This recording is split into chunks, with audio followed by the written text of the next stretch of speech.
Hello everyone, welcome to Dream Academy. आज इस lecture में हम अगेन नीट के प्रीवियस ईयर के क्वेश्चन सॉल्व करेंगे और हमारा टॉपिक होगा सॉल्यूशन चैप्टर में vapour pressure of solution, ideal solution and non ideal solution. हमने लास्ट लेक्चर में solubility and concentration of solution topic पे क्वेश्चन डिस्कस किया था, जिसमें हमने 10 क्वेश्चन देखे थे और क्वेश्चन नंबर 11 से इस टॉपिक से कंटिन्यू करेंगे। तो चलिए स्टार्ट करते हैं। Question number 11। क्वेश्चन नंबर 11 में हमारे पास गिवन है the mixture which shows positive deviation from Raoult law is. 4 option आपके पास गिवन है। ऑप्शन है benzene plus toluene, second option है acetone plus chloroform, third option है chloroform plus bromoethane, fourth option आपके पास है इथेनॉल प्लस एसीटोन। तो इस क्वेश्चन में सिंपली पूछा गया है कि कौन सा example positive deviation from Raoult law show करेगा। ऐसे क्वेश्चन जिसमें आपको पूछा जाता है कि पॉजिटिव डेविएशन शो करेगा, निगेटिव डेविएशन शो करेगा, या आइडियल सॉल्यूशन होगा, या राउट लॉ को फॉलो करेगा। ऐसे काफी सारे क्वेश्चन कंपटीशन एग्जाम में फ्रेम होते हैं। ये क्वेश्चन नीट का क्वेश्चन है, तो हम सारे एग्जाम्पल को याद नहीं कर सकते, सबको मेमोराइज नहीं कर सकते, इट इज़ वेरी डिफिकल्ट। तो इसके लिए क्या करेंगे, हम सारे एग्जाम्पल से कुछ ट्रिक बना के रखते हैं और उस ट्रिक से हम आइडेंटिफाई करेंगे कि अगर इस तरह का एग्जाम्पल है तो कौन से कैटेगरी को बिलोंग करेगा। तो मोस्टली हम बात करेंगे 3 ही, पॉजिटिव, निगेटिव एंड आइडियल। तो चलिए समझते हैं कि इन तीनों को हम कैसे आइडेंटिफाई करेंगे कोई भी एग्जाम्पल से। फर्स्ट हम बात करते हैं आइडियल सॉल्यूशन की, कि आइडियल सॉल्यूशन को कैसे आइडेंटिफाई करेंगे। आइडियल सॉल्यूशन,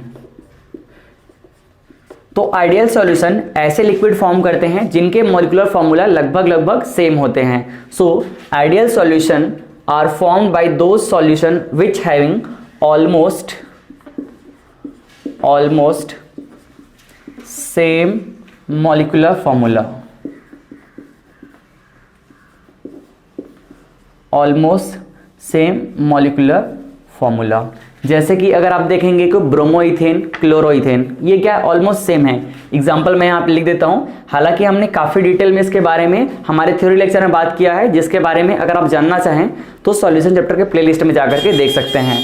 तो ऑलमोस्ट सेम मीन्स यहाँ पे आप लिख सकते हैं जैसे कि C2H5Cl एंड C2H5Br। यहाँ देखिए ऑलमोस्ट सेम मॉलिक्यूलर फॉर्मूला है, ये आइडियल सॉल्यूशन फॉर्म करते हैं।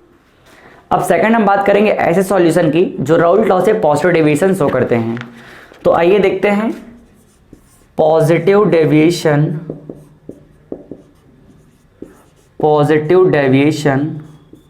From Raoult law.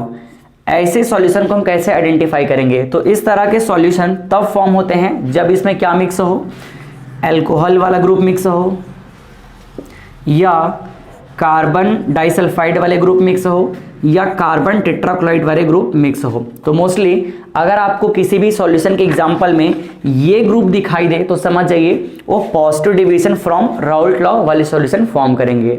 अब थर्ड हम बात करेंगे negative deviation from Raoult law. तो निगेटिव डेविएशन ऐसे सॉल्यूशन फॉर्म करते हैं जिनमें एसिड प्रेजेंट हो। मोस्टली क्या प्रेजेंट हो, एसिड, मोस्टली एसिड प्रेजेंट हो। ठीक है, तो ये आप ध्यान में रखिएगा। जब मॉलिक्यूलर फॉर्मूला क्या हो, सेम हो, सेम मॉलिक्यूलर फॉर्मूला दिखाई दे तो वो आपस में आइडियल सॉल्यूशन फॉर्म करते हैं। अगर उसमें क्या प्रेजेंट हो, अल्कोहल प्रेजेंट हो, कार्बन डाइसल्फाइड प्रेजेंट हो, या कार्बन टेट्राक्लोराइड प्रेजेंट हो, तो ऐसे सॉल्यूशन पॉजिटिव डेविएशन वाले सॉल्यूशन फॉर्म करते हैं। और अगर एसिड प्रेजेंट हो तो वो क्या फॉर्म करते हैं, negative deviation from Raoult law वाले सॉल्यूशन फॉर्म करते हैं। तो चलिए हम बात करते हैं इस क्वेश्चन की। तो इस क्वेश्चन में बोला गया है कि कौन पॉजिटिव डेविएशन शो करेगा। तो देखिए पॉजिटिव डेविएशन के लिए आप आइडेंटिफाई कीजिए, अल्कोहल प्रेजेंट हो, या फिर कार्बन डाइसल्फाइड प्रेजेंट हो, या फिर कार्बन टेट्राक्लोराइड प्रेजेंट हो। तो चेक कीजिए कौन से हमारे एग्जाम्पल में ये ग्रुप प्रेजेंट है। तो हम सीधे चलते हैं option number D. Option number D में आप देखिए इथेनॉल प्लस एसीटोन। यहां पर इथेनॉल मींस ऑल ग्रुप, ये एक अल्कोहल है। तो हमारा ऑप्शन नंबर डी किसको रिप्रेजेंट करेगा, positive deviation from Raoult law. तो सीधे हमारे आंसर क्या हो जाएंगे यहां पे, ऑप्शन नंबर डी। चलिए अब हम बात करते हैं अगले क्वेश्चन की। अगला क्वेश्चन हमारे पास है क्वेश्चन नंबर 12 और क्वेश्चन नंबर 12 में बोला गया है the mixture that forms maximum boiling azeotrope is. ये क्वेश्चन भी नीट का है। इस क्वेश्चन में अगर हम देखें तो 4 ऑप्शन गिवन है। फर्स्ट है water plus nitric acid, second option है ethanol plus water, third option है acetone plus carbon disulphide and last option है हेप्टेन प्लस ऑक्टेन। तो इसमें आपको पूछा गया है कि कौन सा एग्जाम्पल या कौन सा यहाँ पे solution maximum boiling azeotrope form करेगा। अल्टीमेटली अगर देखें तो ये क्वेश्चन पॉजिटिव और निगेटिव डेविएशन का ही क्वेश्चन है, क्योंकि हमको पता है कि मैक्सिमम बॉइलिंग एजियोट्रोप ऐसे सॉल्यूशन फॉर्म करते हैं जो राउल्ट लॉ से निगेटिव डेविएशन शो करते हैं। और इसके अपोजिट अगर हम बात करें मिनिमम बॉइलिंग एजियोट्रोप, तो मिनिमम बॉइलिंग एजियोट्रोप ऐसे सॉल्यूशन फॉर्म करते हैं जो राउल्ट लॉ से पॉजिटिव डेविएशन शो करते हैं। तो आपको क्या करना है, आपको इसमें चेक करना है कि कौन सा सॉल्यूशन निगेटिव डेविएशन शो करेगा, और जो निगेटिव डेविएशन शो करेगा वही क्या करेगा, वही मैक्सिमम बॉइलिंग एजियोट्रोप फॉर्म करेगा। इसके बारे में भी हमने एजियोट्रोप के लेक्चर में काफी डिटेल में बात किया है, आप चाहें तो प्लेलिस्ट में जा करके इसके बाद उसको देख सकते हैं। तो चलिए इस क्वेश्चन की बात करते हैं। यहां पर हम शॉर्ट में लिख लेते हैं हमारे की पॉइंट को। यहां पे देखिए maximum boiling azeotrope, maximum boiling azeotrope ऐसे सॉल्यूशन फॉर्म करते हैं जो राउल्ट लॉ से निगेटिव डेविएशन शो करते हैं, निगेटिव डेविएशन शो करते हैं। ठीक है। और सेकंड अगर हम बात करें मिनिमम बॉइलिंग एजियोट्रोप की, मिनिमम बॉइलिंग एजियोट्रोप, तो मिनिमम बॉइलिंग एजियोट्रोप्स ऐसे सॉल्यूशन फॉर्म करते हैं जो राउल्ट लॉ से पॉजिटिव डेविएशन शो करते हैं, पॉजिटिव डेविएशन। क्लियर है। तो हमको पूछा गया है कि मैक्सिमम बॉइलिंग एजियोट्रोप कौन फॉर्म करेगा। तो आप देख लीजिए कि कौन सा निगेटिव डेविएशन शो करेगा, क्योंकि निगेटिव डेविएशन वाले एग्जांपल को पहचानने का हमें तरीका पता है। क्या है, जिसमें मोस्टली एसिड ग्रुप प्रेजेंट हो, एसिड ग्रुप प्रेजेंट हो तो वो क्या फॉर्म करेगा, निगेटिव डेविएशन, और जो निगेटिव डेविएशन रहेगा वही फॉर्म क्या करेगा, मैक्सिमम बॉइलिंग एजियोट्रोप। तो देखिए हमारे ऑप्शन की बात करते हैं। फर्स्ट ऑप्शन हमारे पास है वाटर प्लस नाइट्रिक एसिड। यहां देखिए नाइट्रिक एसिड है, इसका मतलब फर्स्ट ऑप्शन ही क्या होगा यहाँ पे हमारा करेक्ट आंसर, और वो क्या करेगा, मैक्सिमम बॉइलिंग एजियोट्रोप फॉर्म करेगा। अगर हम बात करें सेकंड ऑप्शन तो उसमें अल्कोहल है इथेनॉल, ये तो पॉजिटिव डेविएशन वाला हो जाएगा। थर्ड की बात करें कार्बन सल्फाइड, तो ये भी क्या हो जाएगा, ये भी पॉजिटिव ही फॉर्म करेगा। तो हमको इस तरह समझ आ गया कि हमारे पास ऑप्शन नंबर जो ए है वो करेक्ट आंसर है। तो इस तरह से हम मैक्सिमम और मिनिमम बॉइलिंग पॉइंट एजियोट्रोप के एग्जाम्पल भी आइडेंटिफाई कर सकते हैं। अब नेक्स्ट क्वेश्चन हमारे पास गिवन है क्वेश्चन नंबर 13। तो क्वेश्चन नंबर 13 में बोला गया है a solution of acetone in ethanol. आपके पास 4 ऑप्शन गिवन है। फर्स्ट ऑप्शन है shows a positive deviation from Raoult law, second behave like a non ideal solution, C है obeys Raoult law, and D option आपके पास है shows a negative deviation from Raoult law. Simply यहां पे आपको पूछा गया है कि अगर हमारे पास एक सॉल्यूशन है, सॉल्यूशन क्या है, एसीटोन इन इथेनॉल। देखो हमारे पास एग्जांपल क्या है, एसीटोन इन इथेनॉल। तो ये जो एसीटोन इन इथेनॉल है ये किस टाइप का बिहेवियर शो करेगा। अब आपको देख के समझ आना चाहिए कि यहां पर इथेनॉल है, इसका मतलब अल्कोहल ग्रुप है, और अल्कोहल क्या फॉर्म करता है, अल्कोहल फॉर्म करता है positive deviation from Raoult law. तो हमारा ऑप्शन नंबर ए ही करेक्ट ऑप्शन है, shows a positive deviation from Raoult law. बाकी ऑप्शन की हमको रिक्वायरमेंट ही नहीं है। इस तरह से हमने इस क्वेश्चन को भी सॉल्व कर लिया। अब हम देखते हैं नेक्स्ट क्वेश्चन। नेक्स्ट क्वेश्चन है क्वेश्चन नंबर 14।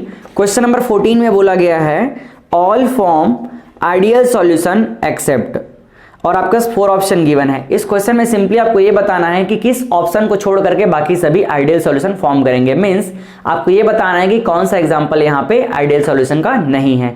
तो आइडियल सॉल्यूशन के बारे में हमको पता है, आइडियल सॉल्यूशन ऐसे सॉल्यूशन या ऐसे लिक्विड मिक्स होने पे फॉर्म करते हैं जिनके मॉलिक्यूलर फॉर्मूला ऑलमोस्ट क्या होते हैं, सेम होते हैं। तो यहाँ चेक कीजिए कौन यहाँ पे डिफरेंट है। जो डिफरेंट होगा वो आइडियल सॉल्यूशन का एग्जांपल नहीं होगा। तो अगर आप ऑप्शन देखेंगे तो ऑप्शन डी पे फोकस कीजिए, सीधे सीधे देखिए। उसमें पहला जो ऑप्शन है वो है हमारा हेलो एल्केन का और सेकंड एग्जांपल है अल्कोहल का। और अल्कोहल क्या फॉर्म करता है, अल्कोहल फॉर्म करता है positive deviation from ideal solution. तो बाकी लगभग तीनों ऑप्शन सेम है, लेकिन जो चौथा ऑप्शन है जिसमें अल्कोहल प्रेजेंट है ये डिफरेंट है। तो ये क्या हो जाएगा, ये हमारा पॉजिटिव डेविएशन शो करेगा, मींस आइडियल सॉल्यूशन नहीं होगा। तो option D is correct answer. Option D ideal solution का एग्जांपल नहीं है। चलिए अब हम देखते हैं क्वेश्चन नंबर 15। तो क्वेश्चन नंबर 15 हमारे पास गिवन है, in water saturated air the mole fraction of water vapor is 0.02 if the total pressure of the saturated air is 1.2 atm the partial pressure of dry air is 4 option आपके पास given है। इस question में simply आपको बोला गया है कि हमारे पास एक वाटर सैचुरेटेड एयर है जिसमें क्या क्या मिक्स है, उसमें मिक्स है वाटर वेपर और ड्राई एयर। तो बताइए उसमें ड्राई एयर का पार्शियल प्रेशर कितना होगा। ये question Dalton's law of partial pressure को बिलोंग करेगा। पहले हम समझते हैं कि इस क्वेश्चन में एग्जैक्टली गिवन क्या है और हमको एग्जैक्टली फाइंड क्या करना है। देखिए हमारे पास गिवन है क्या, हमारे पास गिवन है एक सैचुरेटेड वाटर वेपर या water saturated air, saturated air, ठीक है। ये वाटर सैचुरेटेड एयर है जिसमें क्या क्या मिक्स है, इसमें मिक्स है फर्स्ट वाटर वेपर और सेकंड क्या मिक्स है, इसमें ड्राई एयर, ठीक है। तो आपको ड्राई एयर का पार्शियल प्रेशर कैलकुलेट करना है और गिवन क्या है, और आपको गिवन है इसमें वाटर सैचुरेटेड एयर का टोटल प्रेशर। टोटल प्रेशर आपके पास गिवन है 1.2 atm, ये है टोटल प्रेशर। और आपको गिवन है मोल fraction of water vapour. Mole fraction को हम रिप्रेजेंट कर सकते हैं चाई से या एक्स से। तो यहां पे हम वाटर वेपर के लिए लिख रहे हैं तो इसे हम क्या लिख लेंगे, XWA, ठीक है। और ये आपको गिवन है 0.02। फिर आपको और क्या गिवन है, बस इतने ही डेटा आपको गिवन है। और आपको पूछा गया partial pressure of dry air. तो पार्शियल प्रेशर के लिए हमको यहां पे अप्लाई करना पड़ेगा Dalton's law of partial pressure, Dalton's law of partial pressure. काफी सिंपल क्वेश्चन है। Dalton's law of partial pressure की बात करें हम तो ये क्या बोलता है, लेट सपोज अगर आपके पास कोई कंपोनेंट है A, तो partial pressure of component A will be equal to the total pressure into mole fraction of that component, ठीक है। अगर आपको लेट सपोज कोई कंपोनेंट A है तो A का अगर आपको पार्शियल प्रेशर कैलकुलेट करना है तो वो जिस भी कंटेनर में प्रेजेंट है या जो गैस उसके साथ मिक्स है उन सभी गैस का टोटल प्रेशर और जिस कंपोनेंट का आपको पार्शियल प्रेशर चाहिए उसका मोल फ्रैक्शन। तो हम यहाँ पे बात कर रहे हैं किसके लिए, ड्राई एयर के लिए। तो क्या हो जाएगा, partial pressure of dry air that is P, और ड्राई एयर को मैं रिप्रेजेंट कर ले रहा हूं P और यहाँ पे ड्राई एयर से। तो partial pressure of dry air will be equal to the total pressure that is water saturated air का pressure into mole fraction of dry air, dry air, ठीक है। तो इस फॉर्मूले को हमको अप्लाई करना है और इससे हमको क्या मिल जाएगा, इससे हमको मिल जाएगा ड्राई एयर का पार्शियल प्रेशर। तो देखिए यहां पर टोटल प्रेशर तो हमारे पास क्या है 1.2 atm, लेकिन क्या हमारे पास mole fraction of dry air है, नहीं है। लेकिन इतना बात हमको पता है कि जो हमारे पास वाटर सैचुरेटेड एयर है ये दो कंपोनेंट से मिलकर बना है, पहला है वाटर वेपर और दूसरा क्या है, ड्राई एयर। तो अगर एक कंपोनेंट का मोल फ्रैक्शन हमको पता है तो दूसरे कंपोनेंट का हम इजीली कैलकुलेट कर सकते हैं। क्यों, क्योंकि दोनों का सम ऑलवेज क्या होगा, 1 होगा। तो आप क्या कर लीजिए, यहां पे आपको ड्राई एयर का चाहिए ना, देखिए x of dry air, x of dry air ये हो जाएगा 1 minus x of water vapour. Clear है, क्योंकि इन दोनों को हम ऐड करेंगे तो मोल फ्रैक्शन का कॉन्सेप्ट हमको पता है क्या होता है 1।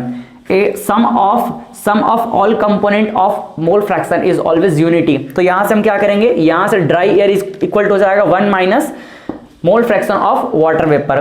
तो ये हो जाएगा 1 माइनस 0.02, इसको आप माइनस कर लीजिए तो वैल्यू आपको मिल जाएगा 0.98।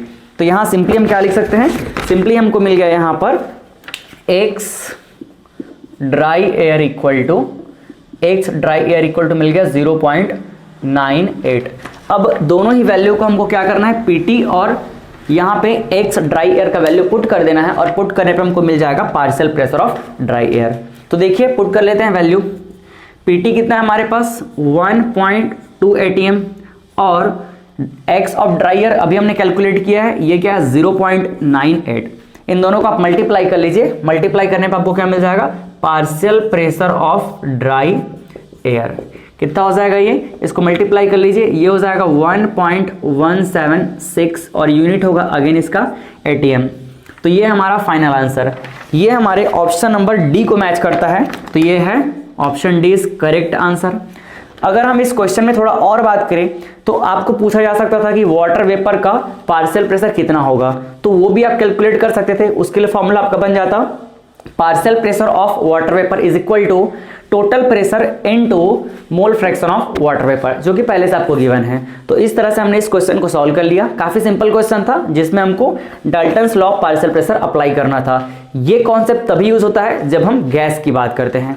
तो चलिए फिर इस लेक्चर में हम इतना ही देखते हैं, नेक्स्ट वीडियो में फिर से आगे क्वेश्चन को कंटिन्यू करेंगे।